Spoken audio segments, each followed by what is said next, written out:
যারা যারা রন্ডা রাউজির ডাব্লিউডাব্লিউইতে ফেরার অপেক্ষা করছিলে বা আমাকে এতদিন কমেন্ট করে জিজ্ঞাসা করতে যে রন্ডা রাউজি কোথায়, রন্ডা রাউজি কবে আবার ডাব্লিউডাব্লিউইতে ফিরবে, আবার কবে আমরা রন্ডা রাউজিকে ডাব্লিউডাব্লিউইতে দেখতে পাবো, তো তাদের জন্য আমার কাছে একটা দুঃসংবাদ আছে। সেটা হচ্ছে রন্ডা রাউজি আর এই মুহূর্তে ডাব্লিউডাব্লিউইতে ফিরবে না, ফেরার কোনো চান্সই নেই। সেটার কারণ হচ্ছে আজকে এইডাব্লিউর যে রেভলিউশন পেপার ভিউ হয়েছে সেইখানে আমরা রন্ডা রাউজিকে দেখতে পেয়েছি।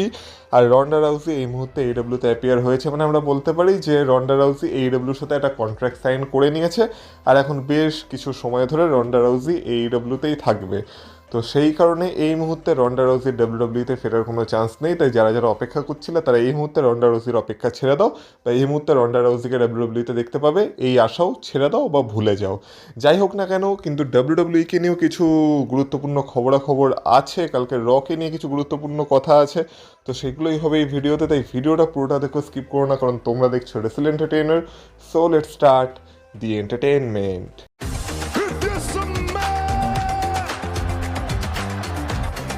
Acknowledge me. Acknowledge me. You there, sitting at home. Acknowledge me. সবার প্রথমে কথা বলা যাক এই বছরের রেসেলমেনিয়ার, মানে রেসেলমেনিয়া 42 এর নাইট 1 আর নাইট 2 এর মেন ইভেন্টকে নিয়ে।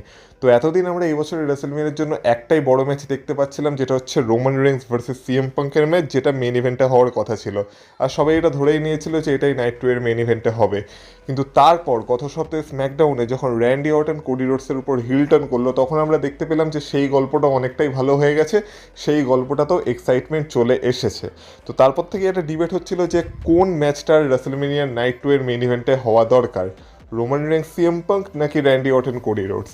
এবার যদিও দেখতে গেলে দুটো নাইটের মেন ইভেন্টই রেসেলমেনিয়া মেন ইভেন্ট, কিন্তু তবু এখনও সবাই কোথাও না কোথাও, মানে অন পেপার তো না কিন্তু মনে মনে এটাই বিশ্বাস করে যে রেসেলমেনিয়া নাইট 2 এর মেন ইভেন্টটাই সব থেকে বড় মেন ইভেন্ট হয়, বা সেটাই আসল মেন ইভেন্ট হয় রেসেলমেনিয়ার। তো সেই কারণে এটা নিয়ে ডিবেট চলছিল যে কোন গল্পটাকে রেসেলমেনিয়ার মেন ইভেন্টে রাখা দরকার।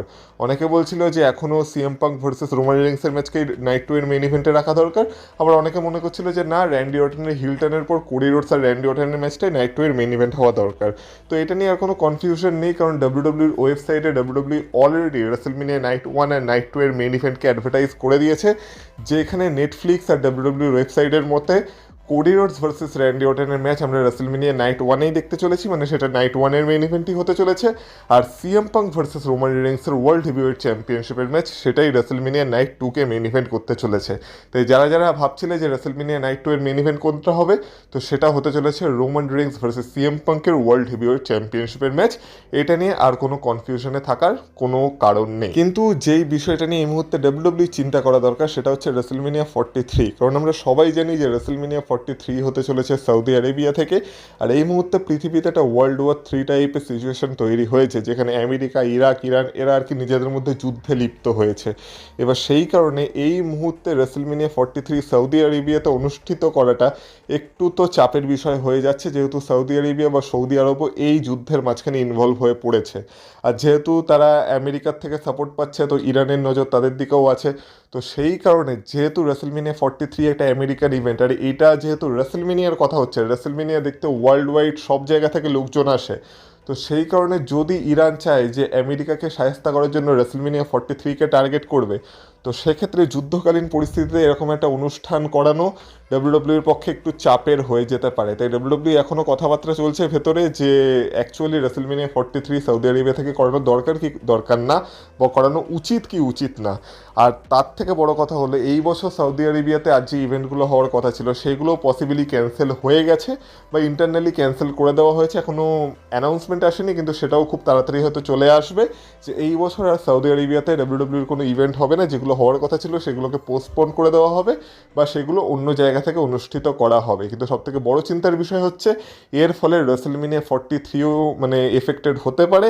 আর যদি পরিস্থিতি এক বছরের মধ্যে ঠিক না হয়, আর যেহেতু যুদ্ধকালীন পরিস্থিতি তাই ঠিক হবে বলেও মনে হয় না, তো সেক্ষেত্রে রেসেলমেনিয়া 43ও সৌদি আরব থেকে হবে কি হবে না সেটা একটা বিশাল বড় প্রশ্নচিহ্নের মুখে চলে এসেছে। আর সম্ভাবনা এটাই বেশি আছে যে এটাকেও হয়তো ক্যান্সেল করতে হতে পারে যদি সত্যিকারের পরিস্থিতি ঠিক না হয়। তো এটা ডাব্লিউডাব্লিউর জন্য একটা বিশাল বড় চিন্তার বিষয় হয়ে দাঁড়িয়েছে। কিন্তু এবার এই যুদ্ধের কথা বাদ দিয়ে মুডটাকে একটু লাইট করা যাক, আর কথা বলা যাক আমাদের সবার প্রিয় ড্যান হজনের। তো ড্যান হজেনকে এই মুহূর্তে আমরা ডাব্লিউডাব্লিউতে দেখতে পাচ্ছি, আর যেহেতু ড্যান হজেন এই মুহূর্তে টপ মার্চেন্ডাইজ সেলার হয়ে গেছে, আর সে যেইভাবে এখন ডাব্লিউডাব্লিউ ফ্যান্সদের থেকে রিয়াকশন পাচ্ছে সেটা দেখে ডাব্লিউডাব্লিউ খুব খুশি আছে ড্যান হজেনের প্রতি। তো যাই হোক না কেন, এখন মনে হচ্ছে ড্যান হজেনেরও হয়তো নিজস্ব কোনো ফ্যাকশন আসতে পারে, বা ড্যান হজেনের বিভিন্ন ক্যারেক্টার আমরা দেখতে পেতে পারি। তার কারণ হচ্ছে রিসেন্টলি ডাব্লিউডাব্লিউ কিছু ট্রেডমার্ক ফাইল করেছে যেগুলো ড্যান হজেনের সাথে রিলেটেড। যেমন তার মধ্যে 4টে ট্রেডমার্ক হলো গার্ল হজেন, কিড হজেন, ঘুল হজেন আর একটা কিড হজেন। মানে একটা কিড হজেনের মাঝখানে একটা হাইফেন আছে, আর একটা কিড হজেনের মাঝে কোনো হাইফেন নেই। তো এই 4টে নামকে ডাব্লিউডাব্লিউ ট্রেডমার্ক করেছে।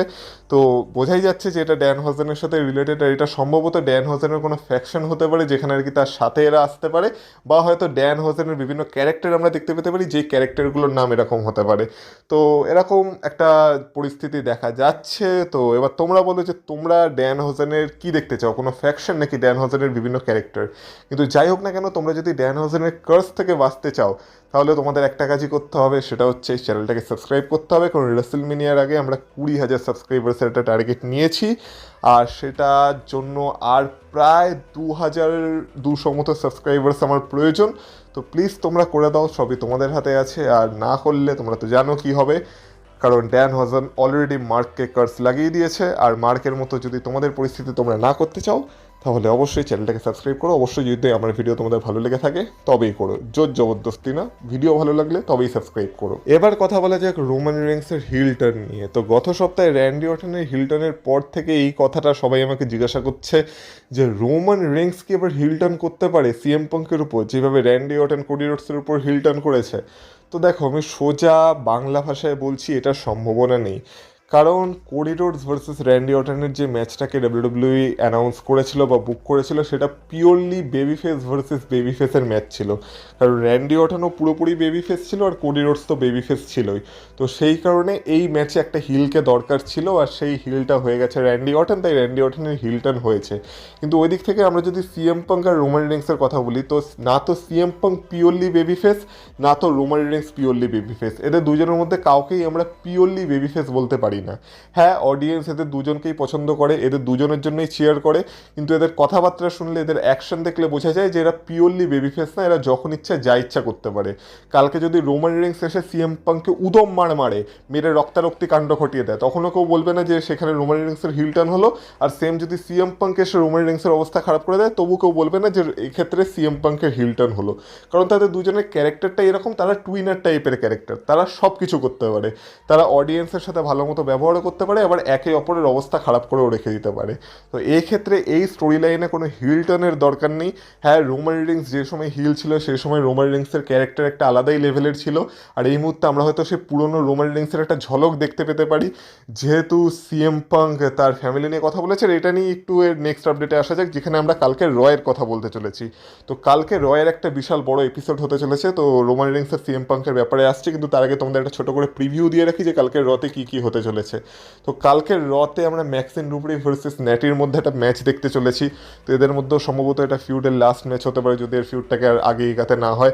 তাছাড়া কালকে আমরা একটা রেসেলমেনিয়া ওয়ার্দি ম্যাচ দেখতে চলেছি, যেটা হতে চলেছে এল গ্র্যান্ডে আমেরিকানো ভার্সেস অরিজিনাল এল গ্র্যান্ডে আমেরিকানোর মধ্যে। এবার এই ম্যাচটাকে আমরা সবাই রেসেলমেনিয়াতে এক্সপেক্ট করছি, কিন্তু কালকে রয়ের এপিসোডেও এই ম্যাচটা হতে চলেছে। তো এই ম্যাচের রেজাল্ট কীভাবে ডাব্লিউডাব্লিউ বের করে সেটা একটা দেখার বিষয় হবে। তাছাড়া কালকে স্টেফিনি ভ্যাকার ভার্সেস রাকেল রড্রিগেজের মধ্যে একটা ম্যাচ হতে চলেছে লিভ মর্গানের সাথে। তার ম্যাচের আগে এটা একটা প্র্যাকটিস ম্যাচ বলা যেতে পারে, যেখানে লিভ মর্গান কিছু না কিছু তো করবেই আর রিং সাইড থেকে, আর এই ফিউডটা কন্টিনিউ হবে রেসেলমেনিয়ার জন্য। এছাড়া কালকে আমাদের বিস্ট ইনকার্নেট ব্রক লেসনার আসতে চলেছে। এবার কালকে হয়তো ব্রক লেসনারের সাথে পল হেমান থাকবে না, কারণ পল হেমানের অবস্থা তো এমনি খারাপ হয়ে গেছিলো, আর এলএ নাইট তাকে কোথায় নিয়ে গেছে আমরা কেউ জানি না। আর কালকে যদি পল হেমান আসেও ব্রক লেসনারের সাথে, তাহলে সেক্ষেত্রে স্টোরি লাইনটা কীভাবে ক্যারি আউট করে সেটাও দেখার বিষয় হবে। কিন্তু কালকে ব্রক লেসনারের কোনো চ্যালেঞ্জার আমরা পাই কি পাই না, সেটা একটা বিশাল বড় ব্যাপার, আর সেটার জন্য কালকে আমাদের রয়ের এপিসোড টিউন ইন করতে হবে। এছাড়া কালকে ওমেন্স ইন্টারকন্টিনেন্টাল চ্যাম্পিয়নশিপের জন্য বেলি ভার্সেস এজেলির মধ্যে একটা ম্যাচ হতে চলেছে, যেই ম্যাচটাও একটা বড় ম্যাচ বলা যেতে পারে। তাছাড়া কালকে স্টোন কোল্ড স্টিভ অস্টিনেরও অ্যাপিয়ারেন্সের চান্স আছে, যেহেতু কালকে ডেটটা হলো মানে আজকের ডেট অ্যাকচুয়ালি 16/3 মানে 16 মার্চ, কিন্তু আমেরিকান সময় অনুযায়ী কালকের রটা হতে চলেছে 16/3 থেকে, তাই অস্টিন 316। তো সেক্ষেত্রে স্টোন কোল্ড স্টিভ অস্টিনেরও কালকে রয়ের এপিসোডে আসার একটা পসিবিলিটি দেখা যাচ্ছে, সব মানে এখনও কনফার্ম হয়নি কিন্তু আসতে পারে স্টোন কোল্ড স্টিভ অস্টিন। আর এছাড়া আমাদের রোমান রিংস তো আসছে। আর এবার বলা যাক যেটা আমি বলছিলাম কিছুক্ষণ আগে, তো রোমান রিংস তো কালকে রয়ের এপিসোডে আসবে, তাছাড়া সিএম পাঙ্কও উপস্থিত থাকবে। তো কালকে রোমান রিংসের সিএম পাঙ্কের মধ্যে কি আমরা আবার কোনো প্রোমো ব্যাটেল দেখতে পাবো, সেটার মানে সম্ভাবনা একটু কমই মনে হচ্ছে। হ্যাঁ, প্রোমো ব্যাটেল হয়তো হবে, যেহেতু আগের উইকে মানে আগের উইকে যখন রোমান রিংস অ্যাপিয়ার করেছিল তখন রোমান রিংসের বাবার নামে সিএম পাঙ্ক একটা কথা বলে দিয়েছিল যে তাকে সে তার বাবার পাশে পুঁতে দেবে। তো যেহেতু রোমান রিংসের বাবাকে এই স্টোরি লাইনে ইনভলভ করা হয়েছে, তো রোমান রিংস তো ছেড়ে দেওয়ার পাত্র নয়। রোমান রিংসও সিএম পাঙ্কের সাথে খুবই পার্সোনাল যাবে। অনেকে বলছে সিএম পাঙ্কের যে কুকুরটা ছিল যে এখন মারা গেছে, ল্যারি, তো সেই ল্যারিকে রোমান রিংস মাঝখানে আনতে পারে। আর যেমন সিএম পাঙ্ক তার বাবাকে এনেছে, তেমন রোমান রিংসও ল্যারিকে মাঝখানে আনতে পারে, যেহেতু ল্যারিকে সিএম পাঙ্ক তার পুরো ছেলের মতো করেই দেখতো বা তাদের সন্তানের মতো করেই দেখতো। তো ল্যারির কথা মাঝখানে রোমান রিংস আনতে পারে। কিন্তু তার থেকে বড় ব্যাপার হচ্ছে যে আমরা জানি যে সামওয়ান ফ্যামিলিতে যদি কেউ সামওয়ান ফ্যামিলি নিয়ে কথা বলে তাহলে তাদেরকে ছাড়ে না, বিশেষ করে ট্রাইবাল চিফ তো আরোই ছাড়বে না। তো উসোসরাই আগের দিন সিএম পাঙ্কের গায়ে হাত তুলে দিয়েছিল। তো কালকে যখন রোমান রিংস আসবে তখন রোমান রিংসও সিএম পাঙ্কের অবস্থা খারাপ করে রেখে দিতে পারে।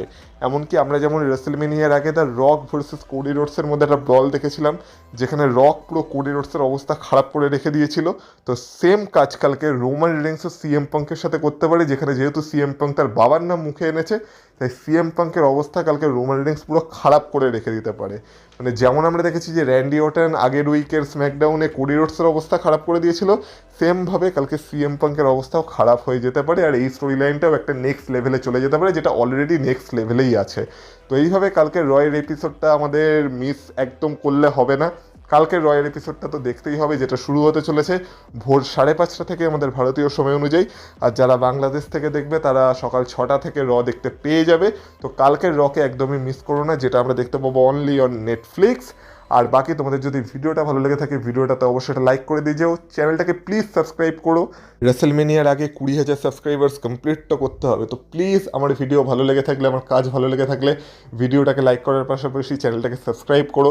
তোমাদের গুরুত্বপূর্ণ মতামত আমাকে কমেন্ট বক্সে কমেন্ট করে জানাও। ভিডিওটাকে পারলে হাইপ করো, ভিডিওটাকে তোমার বন্ধুদের সাথে শেয়ার করতে পারো।